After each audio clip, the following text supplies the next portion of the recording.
Stop the disrespect of Black I have Americans. already apologized to the Black Americans for all the disrespect that the island people, the Africans, the Spanish people, all of us that are in America, all the people that we know we're not white, but some of you still think you're white. But I have apologized to Black Americans because we have disrespected them. We have disrespected them. All our immigrants, we have disrespected them. They are right. They have been fighting and fighting and fighting. That is why we were even allowed to come to America. And yet still we disrespect them continuously. West Indian people, island people, Africans, Spanish people, wherever you are, from South America, from DR, from Puerto Rico, wherever you are, we have disrespected Black Americans. And we don't understand that they are right. They have been fighting. And it's because of them why we were even allowed to come to America. We have to cut out this shit. I don't want to see none of this shit anymore on social media. We are fucking one. We are all fighting for the same cause. We are all fighting for the same cause. We are all black. Do you think that the system see us as any different? We are the fucking same, and they have been fighting for us, for black people. So cut that fuckery. Grand rising kings and queens from Africa and across the ocean, welcome back to my YouTube commentary. I greet you with love, I greet you with a lot of peace, and I greet you with divine energy. Welcome back. And today I want to talk about something sacred. I want to talk about what our ancestors dreamed of, and this is forgiveness, okay? Our ancestors dreamed of forgiveness, okay? Not forgiveness to the enemy, but forgiveness on each other, black people, Black Americans and Africans. Because for too long, Africans and Black Americans have looked at each other through the eyes of the colonizer, not through the heart of truth, okay? They lied to us. They twisted history, they planted seeds of mistrust, and this mistrust was so deep that even today, some of us still water those seeds without knowing. But tonight, we expose it. Or, on my side, it is night. Maybe. But let me say this, we are going to talk about it today. But before I talk about it, I want you to watch these clips, and then we continue. My Black American, African American family. I'm sorry. I apologize for the sins of the ancestors, the fathers and the mothers of Africa, for what was done to you. I'm begging the African government to please give our brothers and sisters free lands when they come, give them money, let them take part in the continent, in ruling the continent of Africa. Please forgive us. Please. And for those Africans that have come here, you paved the way for us. I'm going to say it boldly. You paved the way for us, because you guys, your fathers, your mothers, your forefathers, your ancestors, they fought for freedom. I acknowledge it. Without the way you guys fought, we might not be here. And some of our own forefathers, our own ancestors learned from your fathers and mothers. They reproduced this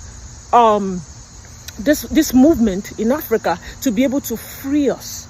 So thank you. I'm sorry for the disrespect. I will make every effort to spread awareness. I'm sorry for any names you've been called.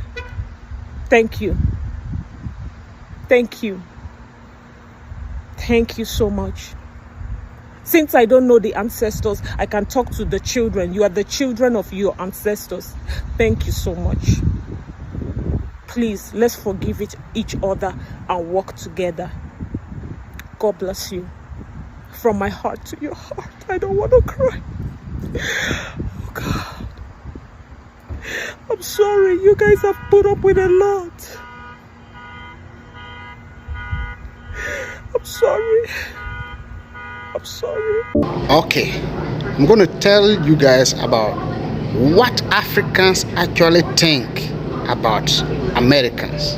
Let me just say Black Americans. What we actually think, or how we think about black people in America, I want to let you guys know for the first time. There's a message going around saying that Africans hate black Americans. I want to tell you guys from myself growing up in West Africa, Ghana, how we used to honor black people, black celebrities. Even till today, if you go to your every African home, especially young guys, you see big calendars of black celebrities in America, Jay-Z, whatever. They are there. We honor them like we wanted to be like them. We listen to their music growing up. The way they dress, whatever they do, that's what we were doing growing up.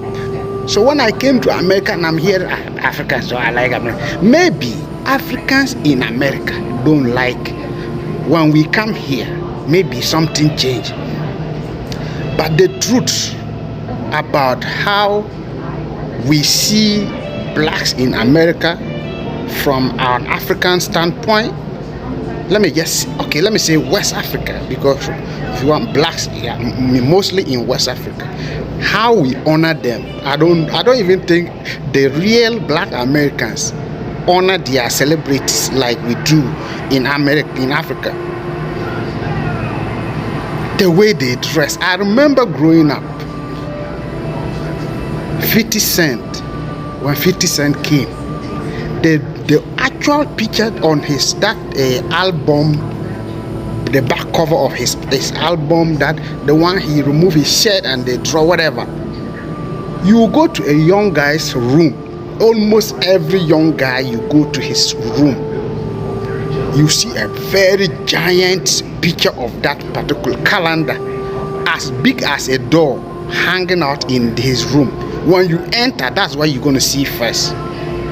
As I remember, P. Diddy, okay, we call him Puff Daddy. We were calling him Puff Daddy. You see Puff Daddy with his nice shoes, the way they wear their hat, turn it like this. We will go and buy hat because of that. We just want to dress like that. I remember Nelly with those things here. We just wanted everything they do, we do the same. The way they dress, they're wearing bigger t-shirt, oversized t-shirt. We also go and buy oversized t-shirt to wear just to look like them. They will wear their hat turning like this. We also go and do the same thing. Everything, their music, there was no song. People like Jay-Z, Nelly, this guy, Jaru, this guy, Sean Paul, all those kind. Let me talk about my age limit. That's where I don't know further music. I'm not even used to Michael Jackson music like that. But those hip-hop stars in America, we honor them like we were holding them like role model. We wanted to be like them. We have guys naming themselves. Oh, my name is Cisco. Oh, my name is Jay-Z. I am this. I'm 50 Cent. And even in our schools, secondary school, we attended boarding schools. So every Saturday is called entertainment night. We have entertainment night in every Saturday.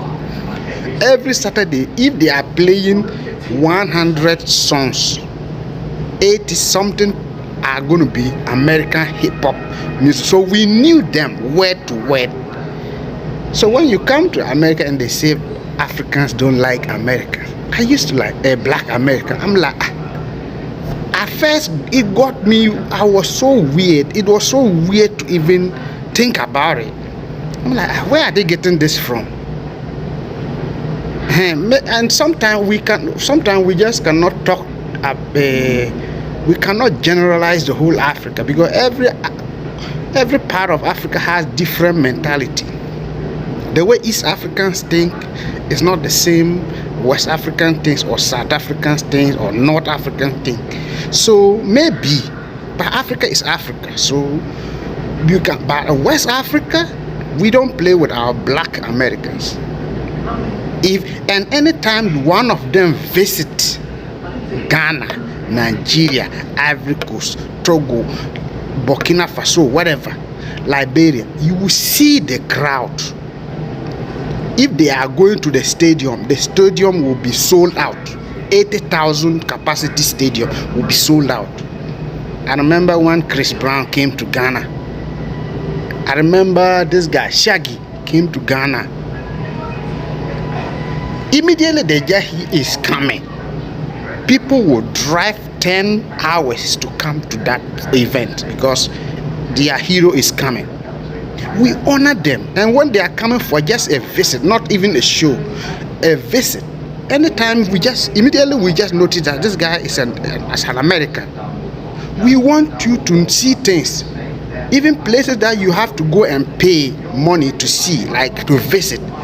They are offering it to you for free to make you just know the thing, because we want you to know. But when you come here, the story is different. Africans don't like us. It's so weird, to be honest. Some of us, it's so weird to even think about it.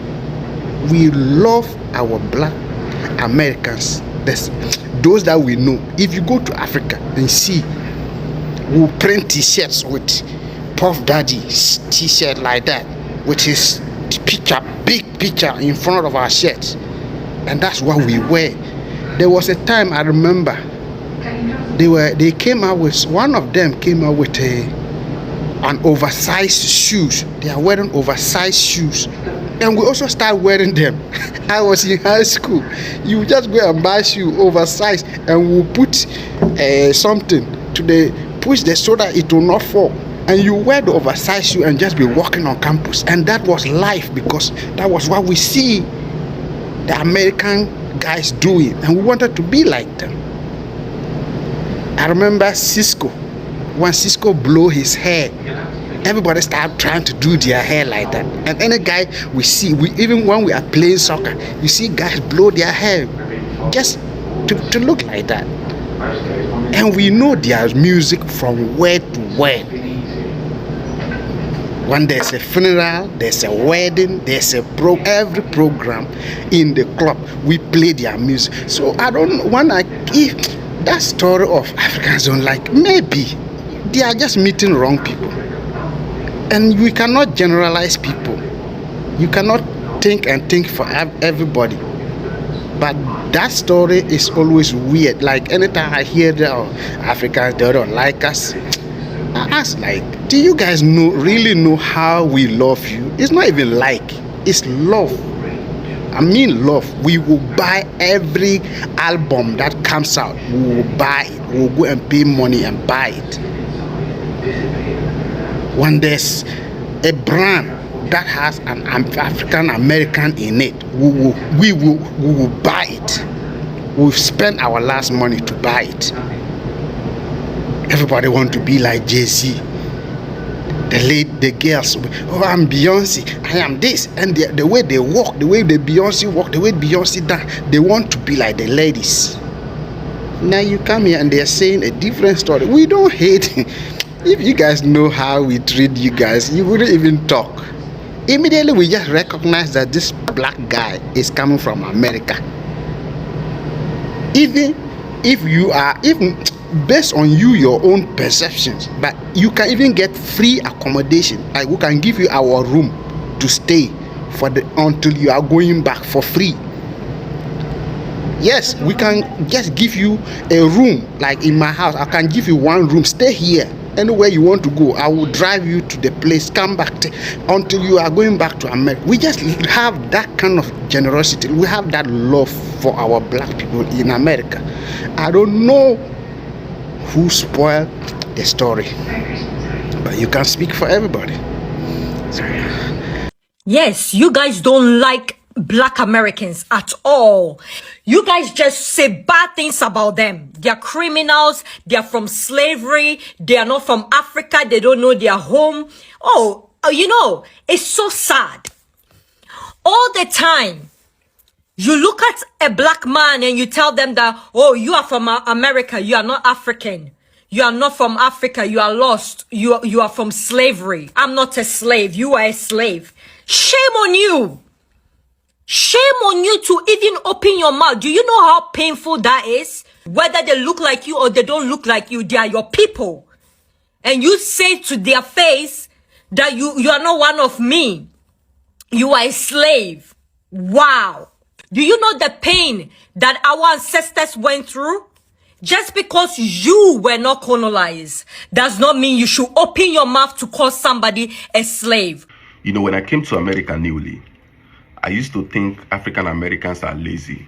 They don't want to work and all that.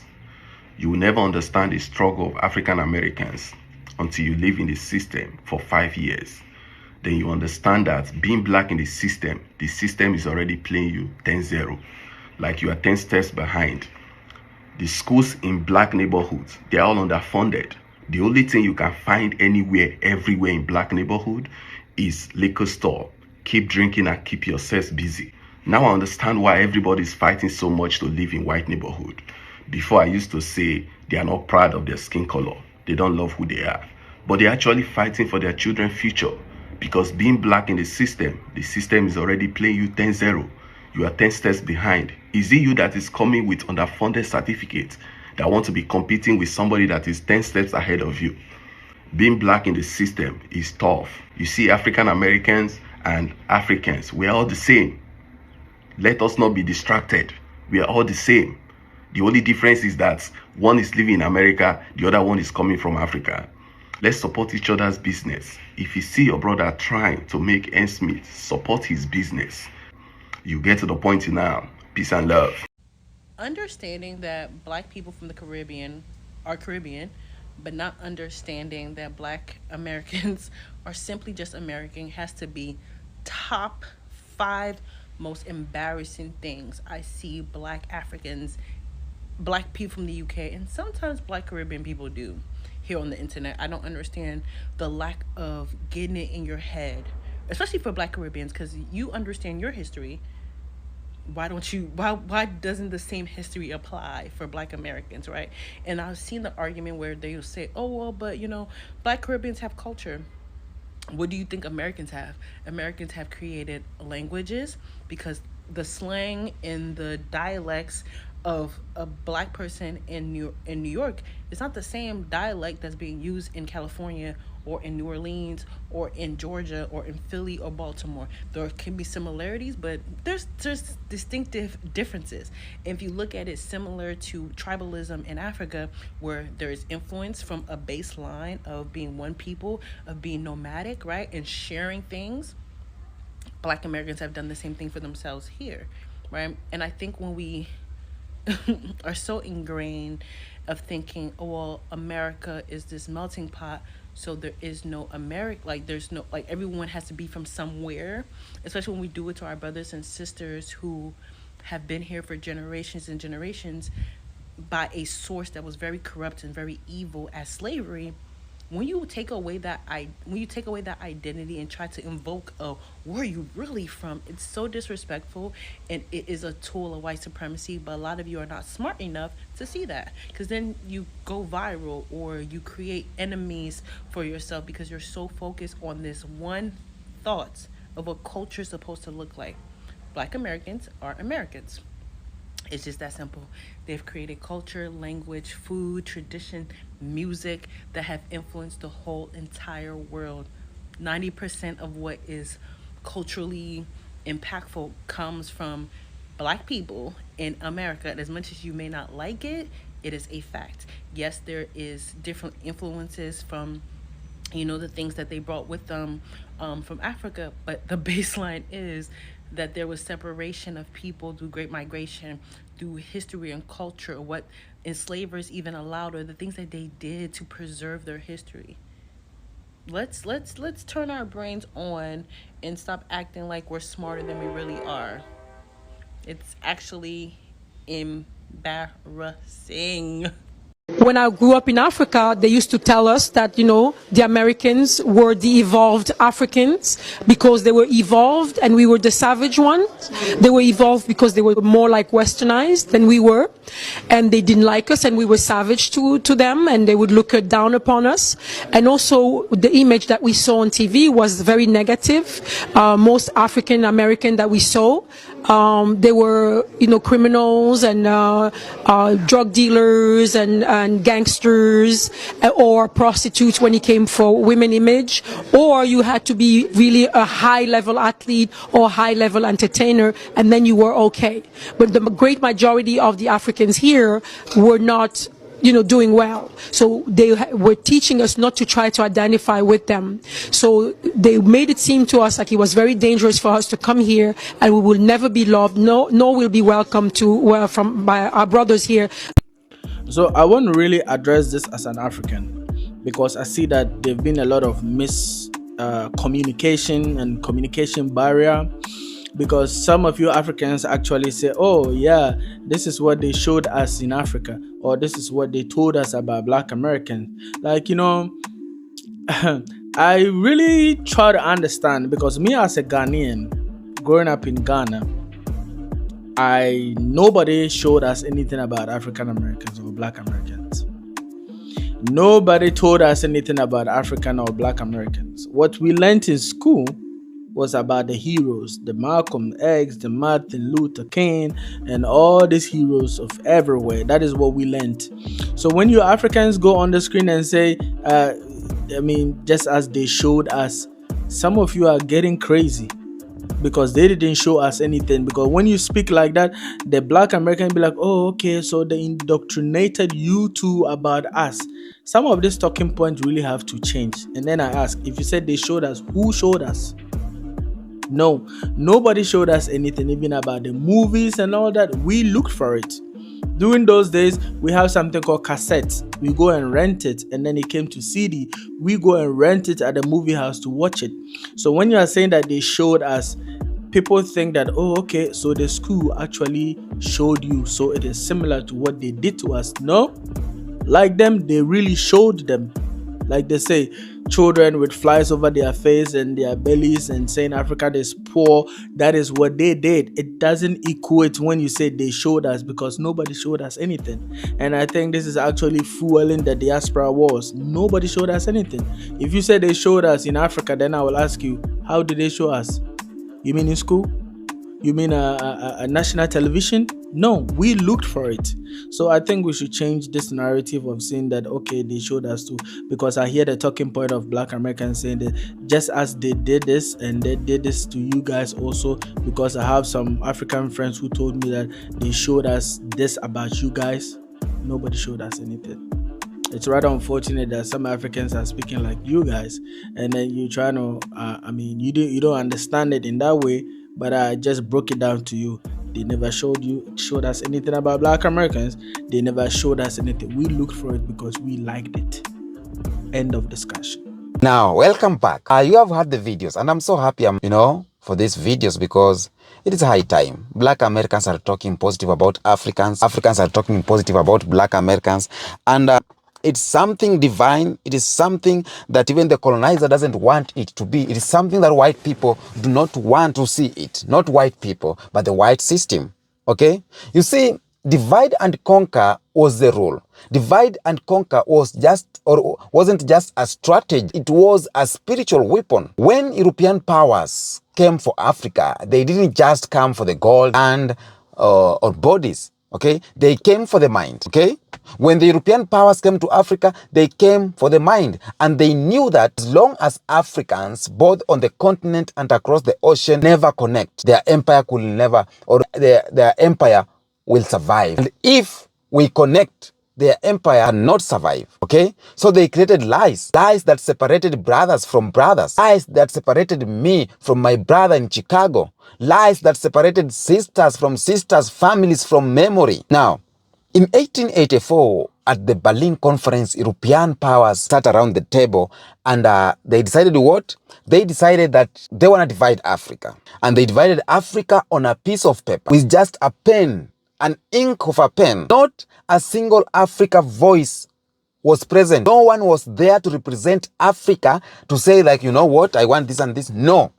It was purely the European powers. They sat down at Berlin Conference and they divided Africa. They made Africa believe that African Americans were lost. They made Africans believe that African Americans were wild, were angry, were disconnected, they are not our sons, and etc., etc. And they told African Americans that Africans were behind, Africans were primitive, were savages. And they told African Americans that you were sold away by your brothers or by the people of Africans. So that's a divide. And upon dividing us, they get a way to conquer us. You know, they are both lies, both powerful, both deadly.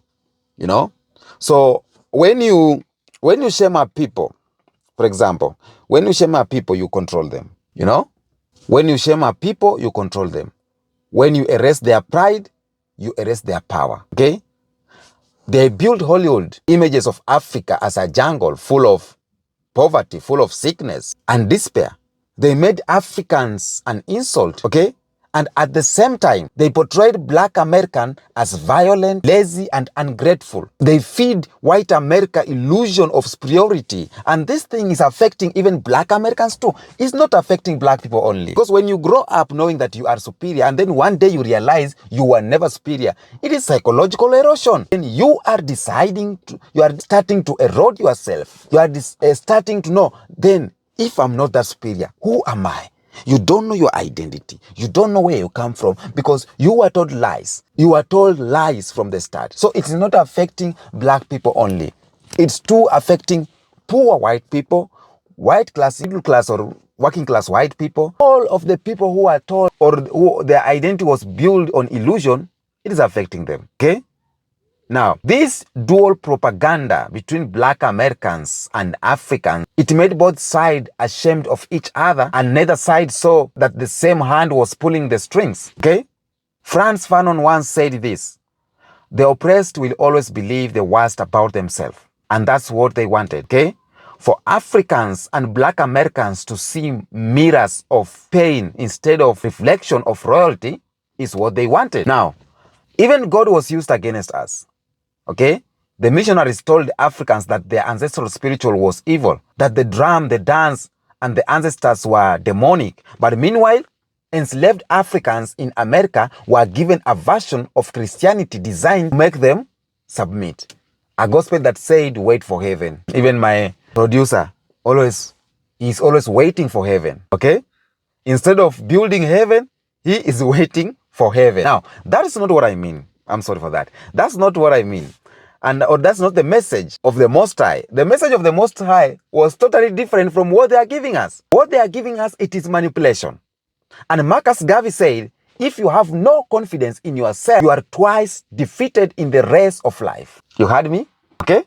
So they made sure that we lost confidence as Black people.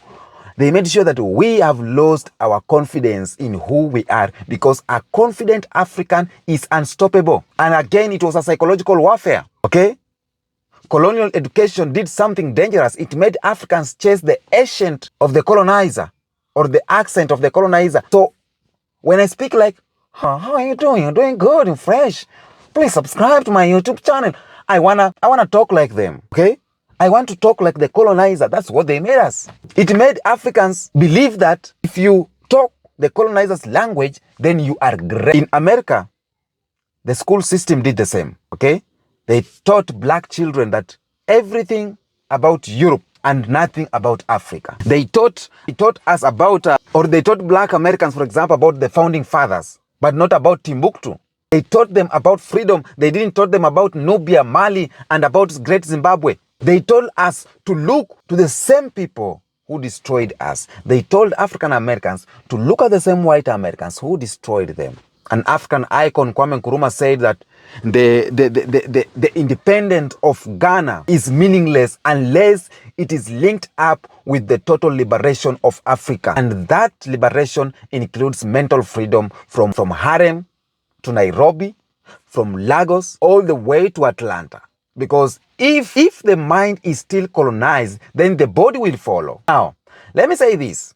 They did not just take our land as Black people. They took our connection, okay? They took our connection. They took, or they made Africans believe that they were better than Black Americans because what? Because they still lived on the continent. So they made everyone believe that if you are not living on the continent, you are not special. And they made Black Americans feel superior because they lived in the West. So we were growing up like, I want to read hard, study hard, pass my exams. I want to go to America. What the damn was that?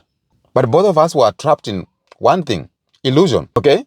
Both of us, we were enslaved. One was enslaved physically, another one was enslaved mentally. And that's why today conversation matters a lot, because the healing begins when the truth is spoken. You get me?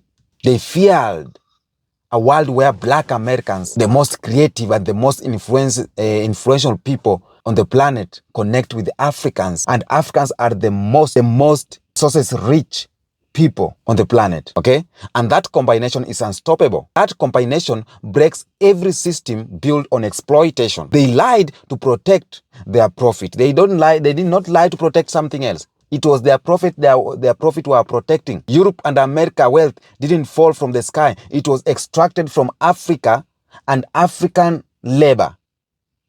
Okay? As historian Walter Redney said one day, or he wrote this, Europe is literally a creation of Africa. Without the gold, without the diamonds, the oil, and the cotton picked by enslaved Africans, their world, let me say, they could not have this development. So, how do you keep that system alive? You keep that system alive by keeping the descendants of those who built it divided. Africans export raw materials to the West. Black Americans buy the finished products from the same system that underpays Africans. And that's not a coincidence. That is economic slavery disguised as trade. Now, they sold us different versions of the same lie, okay? To Africans, they told Africans that it is so warm. It is warm or what? Inside here. Now, they sold us different lies, different versions of that lie. For example, they told Africans that you are free because you have independence. And they told Black Americans that you are free because you can vote. You get that? You are free because you can vote. But both were illusion. Because real freedom means control. Control over your culture and control over your mind, control over your economy. So they did not want that. So they attacked any leader, they attacked any movement that tried to unite us. Marcus Garvey was exiled, Patrice Lumumba was assassinated, Malcolm X was silenced, all because they dared to say Africa for the Africans, and those are home and those at home and those abroad, Africa for Africans. So that's why they did not like these leaders, okay? So the system studied us, Black people. There's a video I told you that they studied us. They studied us. They learned how to turn pride into arrogance, and they learned how to turn differences into division. They told Africans, you are not like them. You are educated, you are civilized, you are peaceful. And they told Black Americans, you are not like them. You are stronger, you are bolder. You are more advanced. But both compliments were poison, because they were designed to make us compete instead of doing what? Instead of joining hands and connecting and building together. You get me? And the truth they fear the most is that if the children of Africa, from the hood to the islands, ever unite, white supremacy ends overnight. That's the truth. Because unity means power, forgiveness means strength, and love means liberation. Okay? Now, I'll say this, because let me talk about these lies a little bit. Because lies that last for centuries aren't accidents. Lies that last for centuries, they are engineered, or they are strategic, if you allow me to use that word. Because the truth is, they feared something so powerful, so unstoppable, that every empire would crumble if it ever returned. So that thing's Black unity, that's what they fear the most. From the beginning, they knew this. They knew that who we are. They studied us. They knew our strength. They knew our melanin. They knew everything. They envied us. They are jealous of. They feared our strength, physical, spiritual, and intellectual. So they saw how African civilization operated. Empires like Kemet, Mali, Songhai, all were proof that Black people didn't need Europe to rise. Okay, they saw how our ancestors lived in a balance with nature, with science, with spirit. They saw how they saw universities in Timbuktu teaching astrology when Europe was still in darkness. So what do they do? When you can't compete with the people who are naturally powerful, then you divide them. So that's what they did. They divided us. They divided us so that to conquer. Okay, they rewrote our story. And that's why we need to write our own story, because there's a number of things, there are a lot of things that we don't know, okay? They lied because they fear the day the descendants of the enslaved who look back to Africa, and Africa will open her arms and say, welcome my children. That's what they fear, okay? So it is obvious. It is obvious, even the economical truth about Africa they hid, because African resources combining together with African Americans' capital, creativity, and technology, it is something great. So they don't want us to know about that too, okay? They don't want us to know about that too. So that's why they are trying everything to make this not to work. But we are here, we are waking up, and Black Americans asking forgiveness from Africans, and Africans asking forgiveness from Black Americans. It is something that I want to see more and more and more. Let us connect, let us talk together. I have a lot to say, but I'm under hot sun, so I will talk about this to another episode again and again, because I have a lot in my head. I want to share with you the truth of this world. Until next episode, peace out.